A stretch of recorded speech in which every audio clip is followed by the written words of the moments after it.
Hi friends, మునగాకు egg కర్రీని ఎప్పుడైనా ట్రై చేశారా? తినకపోతే ఖచ్చితంగా ట్రై చేయండి, చాలా బాగుంటుంది.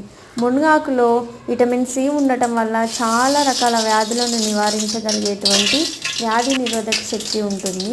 300 రకాల వ్యాధులను నివారించగలిగేటువంటి వ్యాధి నిరోధక శక్తిగా పనిచేస్తుంది. మునగాకు ఎగ్ కర్రీ కోసం ముందుగా బౌల్లో నూనె పోసుకొని పోపు దినుసులు, ఉల్లిపాయ ముక్కలు, వెల్లుల్లి, కరివేపాకు వేసి కొద్దిగా మగ్గించుకొని శుభ్రంగా కడిగి పెట్టుకున్న మునగాకును కూడా వేసుకొని ఉప్పు, పసుపు వేసి మగ్గించుకోవాలి. అవి మగ్గిన తర్వాత గుడ్డును కూడా వేసుకొని గుడ్డు మగ్గిన తర్వాత ఫైనల్గా కారపొడి వేసుకొని దింపుకుంటే మునగాకు ఎగ్ ఫ్రై రెడీ అవుతుంది. ఇది చపాతీలోకైనా, రైస్లోకైనా, రోటీలోకైనా చాలా బాగుంటుంది. తప్పకుండా ట్రై చేయండి.